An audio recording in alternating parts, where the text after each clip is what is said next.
अस्सलामुअलैकुम, उम्मीद है आप सब खैरियत से होंगे। आज मैं आपको फालसे का शरबत बनाना सिखाऊंगी। जैसा कि आप सबको पता है कि गर्मियों का मौसम है।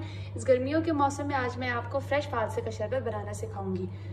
फालसों का शरबत बनाने के लिए हमें चंद चीज़ों की ज़रूरत है। सबसे पहले हमने फालसे ले लेने हैं। फालसों को हमने अच्छी तरह धो लेना है। फिर हमने चीनी लेनी है और उसके बाद काली नमक। जी अब नेक्स्ट स्टेप की तरफ चलते हैं। जूसर में हमने फालसे डाल दिए, हमने चीनी ऐड कर देनी है हस्बे जायका।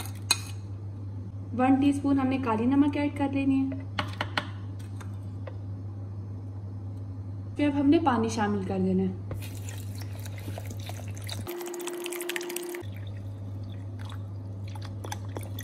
अब हमने इसको ग्राइंड कर देना है।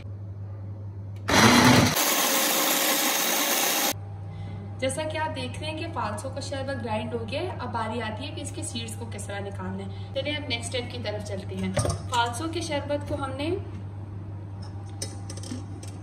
छान ले लेना है और उसमें हमने इसकी सीड्स निकाल लेनी है।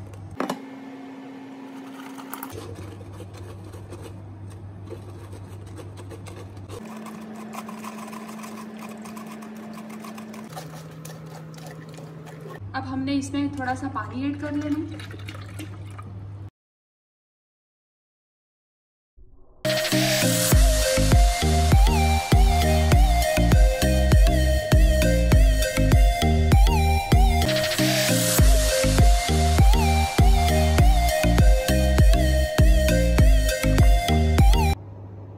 चलिए जी, देखिए हमारा मज़ेदार सा फालसों का शरबत बिल्कुल तैयार है। अगर आप चाहते हैं तो इसमें थोड़ा सा रूह अफ़ज़ा भी ऐड कर सकते हैं। मिलते हैं नेक्स्ट वीडियो में, तब तक के लिए अल्लाह हाफ़िज़।